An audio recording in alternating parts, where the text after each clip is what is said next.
What's going on, Grilla Fam? Dom here, as always, with Grilla Grills. Brought out the Grilla and the Kong AT today, and guess what? We have a freaking awesome recipe coming your way today. This thing is going to be fantastic. It is a beef tenderloin roast. Now, if you haven't seen one of these before, it's kind of like a strip steak roast. If you take a New York strip before it's cut off into the, the individual steaks, that is what this is gonna look like. Almost like a bunch of New York strips all stuck together, and I cannot tell you how excited I am to get into this. We're doing a mustard base on this today, a little bit of a stone ground mustard to make it a little bit more fancy, because you know what, why not? It tastes great. We got that on there, very first thing we put on. Second thing we put on, a little bit of garlic. On top of that garlic, we threw salt, a little bit of our beef rub, and then we just tossed it on and let it start getting that smoke. We put on a little bit of Worcestershire sauce on there as well. That's basically just to give it a little bit more flavor and a little bit more stick to those things that we put on it. Why don't we give it a few more minutes, come back here and check on it. Right now it's rocking around 225 using our pecan pellets.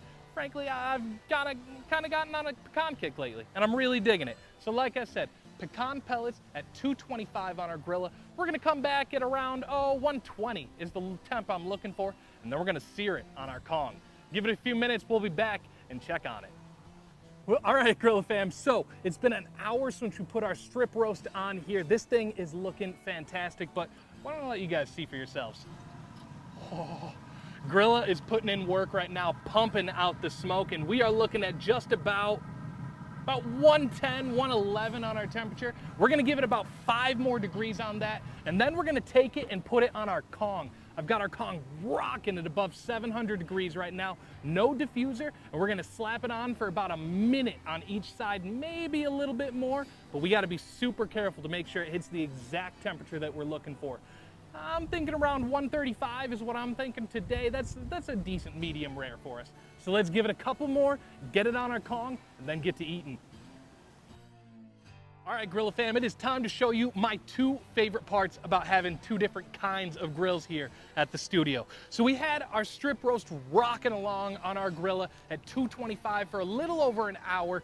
And the best part about that, it's exactly where we need it to be. We smoked it to about 120. We're about to pull that and slap it on our Kong. Now our Kong is our lump charcoal grill. We've got hickory lump charcoal in there right now, rocking it over 700 degrees. I'm gonna take that roast, slap it on the Kong for about 60 seconds on each side until it gets to 130, which is exactly where I want it to finish off at. We're gonna get some beautiful grill marks, and we're gonna be able to serve this thing looking aesthetically beautiful, and the flavor's gonna be out of this world.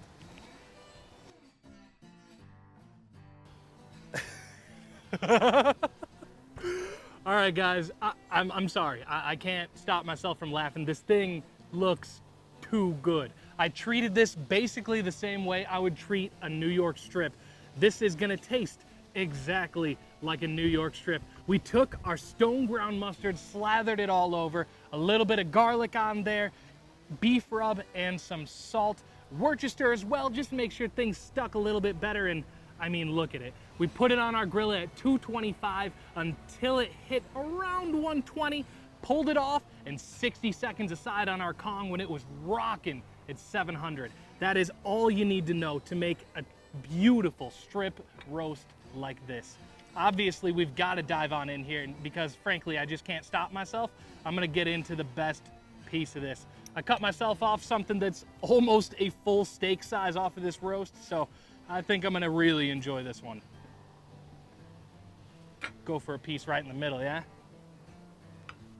Y'all, I don't even need to say it. This thing melts in your mouth. I'm not kidding. This is one of those meals where it genuinely, you put it in, you don't chew it. It just disappears. I don't know what happened to it, but I know that it tasted great. Thank you so much for tuning in today, everybody. If you wanna try this at home, do it. There is nothing holding you back. The recipe we gave you is super simple. Follow it to a T and you're gonna end up with a gorgeous looking piece of meat that tastes exactly like mine does. Give it a try, like, share, and subscribe these videos, and let us know if there was something you would have done different to this recipe. If you've got a different idea, a different way, a different spin, let us know what it is, and hey, maybe your recipe will be the next one I'm cooking in one of these videos.